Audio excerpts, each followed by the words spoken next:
She heard her son's voice. It wasn't him. At 10:47 on a Tuesday night, Sarah's phone rang.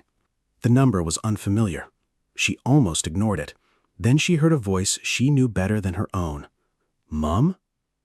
It was her son, Daniel. Or at least, it sounded like him. His voice was shaking. He was breathing too fast. Somewhere behind him, Sarah could hear traffic, a door slamming, and another man telling him to hurry. Mom, I've been in an accident. Sarah stood up so quickly that her chair hit the floor. Daniel said he had been driving a friend's car. He said a woman had been injured. He said the police had taken his phone and that he was calling from someone else's. Then he said the sentence that changed everything. Please don't call Dad. He'll panic. That sounded like Daniel, too. A second man took the phone. Calm voice, professional tone. He said he was helping Daniel. He knew Daniel's full name. He knew the city where Daniel lived. He knew Sarah was his mother. And he said money had to be paid immediately. Not tomorrow. Not after Sarah spoke to anyone else. Now. Sarah's hands were already moving towards her banking app, because when someone you love sounds terrified, your brain does not begin with an investigation, it begins with rescue. But just before she confirmed the payment, Sarah saw a photograph on her kitchen wall. Daniel at 8 years old, covered in mud, holding a broken football trophy. And she remembered something. A family joke that made no sense to anyone outside their home. So Sarah interrupted the man. Put Daniel back on. There was a pause. Then the voice returned. Mom, please, there isn't time. Sarah asked one question. What did you call the green bicycle? The voice hesitated. What? The green bicycle. What was its name? Silence. Then the call ended. Sarah immediately called Daniel on the number already saved in her phone. He answered from his apartment. He was safe. He had not been driving, there had been no accident, and he had never called her. The voice Sarah heard may have been generated with artificial intelligence. It may have been assembled from recordings, combined with information collected online and placed inside a familiar emergency scam. The frightening part is not that the voice sounded robotic. The frightening part is that it sounded close enough. This is how a modern family emergency scam can work.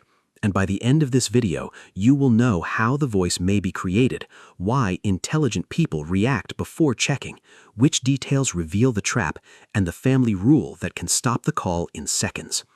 First, understand what the scammer actually needs. They do not need access to your entire life. They need 3 things: a relationship, a believable crisis, and enough information to prevent you from slowing down. The relationship may come from social media. A public birthday post can reveal who is related to whom. A graduation photograph can reveal a school. A holiday caption can reveal a location. A profile can reveal a parent's name, a partner's name, or the nickname used inside a family. Then there is the voice. The Federal Trade Commission has warned that a scammer may obtain a short audio clip from public video, a podcast, a live stream, or a social media post. The scammer does not necessarily need to create a perfect digital copy capable of holding a natural conversation for an hour. For an emergency call, the voice may only need to survive a few emotional sentences. Mom, I'm hurt. I'm in trouble. Please help me. Then another person takes over, a supposed police officer, a lawyer, a doctor, a friend. That handover is useful because it limits how long the cloned or recorded voice must perform. It also introduces authority. Now the victim is no longer questioning only a frightened relative. They are hearing a confident adult explain the rules of the crisis. This is where the scam becomes psychological. The caller creates urgency so you feel that verification is dangerous. They create secrecy so you do not contact the people who could expose the story. They create authority so instructions sound official.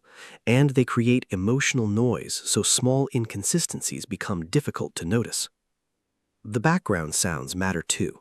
Traffic, crying, a police radio, a hospital corridor, someone shouting. These sounds do not prove the story is real. They make the story harder to analyze. The scammer may also know details that seem private, But knowing your son's name does not prove your son is calling. Knowing where he works does not prove there was an accident. Knowing what city he lives in does not prove the caller is nearby. Personal information is often used as decoration around a lie. And then comes the payment request. The exact method changes. The caller may ask for a bank transfer, cash, cryptocurrency, gift cards, or payment through an app. The story may involve bail, medical treatment, legal fees, a damaged car, or a kidnapping. But the structure is remarkably consistent. Something terrible has happened. You are the only person who can fix it. You must not speak to anyone else, and the money must move before you have time to think. That structure is more important than the quality of the voice, because a cloned voice is not the entire scam. It's the key that opens the door. The pressure does the rest. In 2025, people reported more than 1 million imposter scam incidents to the Federal Trade Commission, with reported losses exceeding $3.5 billion. Not every one involved voice cloning, but the scale matters. Impersonation is not a rare trick performed by one unusually talented criminal. It's an industrial category of fraud, and artificial intelligence can make the first few seconds more convincing. So how do you recognize the call? Do not wait for the voice to sound strange.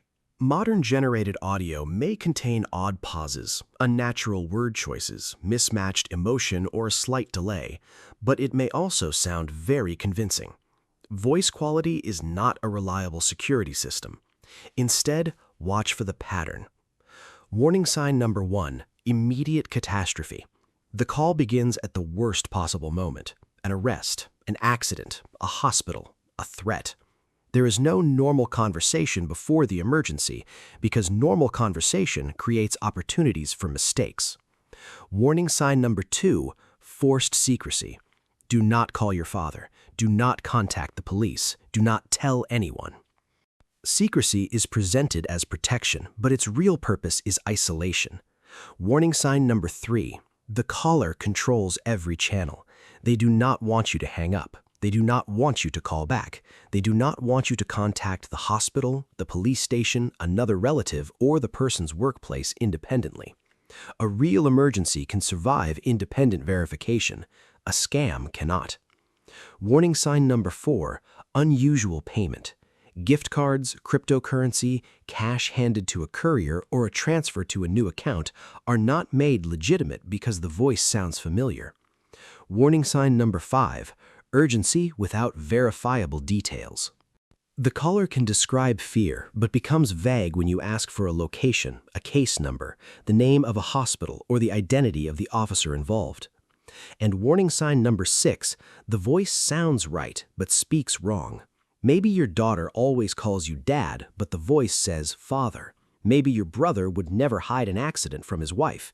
Maybe the words are technically possible, but the behavior does not fit the person. Listen to language, not just sound. Now, here's the response protocol. It has 5 steps. Step 1, stop. Do not transfer money while your body is in panic mode. You do not need to win an argument with the caller. You only need to interrupt the process. Step 2, ask a private question. Use something that cannot be discovered from a public profile, a childhood nickname, a private memory, a deliberately invented family phrase. But do not rely on one question forever. If the answer is ever spoken publicly or exposed, replace it. Step 3, hang up. This can feel cruel when the voice is begging you not to, but hanging up is not abandoning your family. It is how you begin verifying the emergency. Step 4, contact the person through a trusted channel. Call the number already saved in your phone. Try another family member.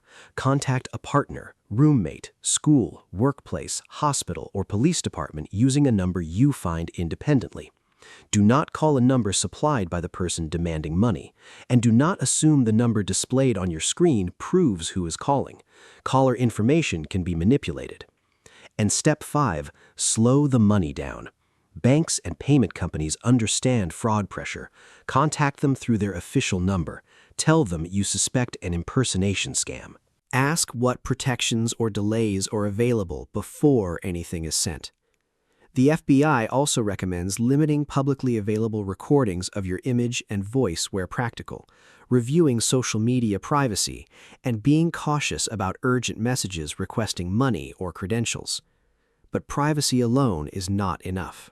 Many ordinary people have voices online. The stronger defense is a family verification plan. Choose a code word or private question before an emergency happens. Make sure children, parents, grandparents, partners, and carers understand the rule. If a call involves danger and money, the family rule activates automatically. No payment until independent contact is made. No exceptions because the caller is crying. No exceptions because the number looks familiar. No exceptions because someone claiming authority says there is no time. You can even rehearse it. One person says, "I'm in trouble and I need money." The other replies, "I'm going to verify you through our family process." That sentence may feel unnatural during practice. During a real scam, it can return control to the person receiving the call. What if money has already been sent? Act immediately. Contact the bank, payment service, card provider, cryptocurrency platform, or gift card company involved. Explain that the payment was made because of an impersonation scam. Ask whether the transaction can be stopped, recalled, frozen, or flagged. Save the phone number, messages, receipts, usernames, payment details, and any audio. Report the incident to local law enforcement and the appropriate National Fraud Reporting Service. In the United States, reports can be made to the Federal Trade Commission and to the FBI's Internet Crime Complaint Center. Do not let embarrassment delay the response. The scam was designed to use love, fear, and responsibility against you. Those emotions are not evidence of stupidity. They are evidence that the caller selected the correct pressure point. Sarah nearly sent the money because the voice on the phone activated years of memory in a single word: Mom. The scammer did not need to convince her that every detail was true. They only needed to make checking feel more dangerous than obeying. That is the trap. The solution is not to stop trusting the people you love. It is to separate recognition from verification. A voice can now be copied. A phone number can be disguised. Personal details can be collected.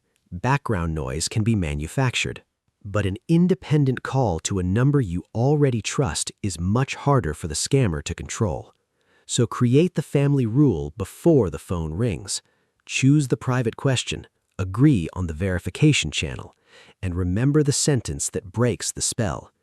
I hear your voice, but I still need to verify that it is you. Because in the age of cloned voices, love should make you act, but it should never stop you from checking.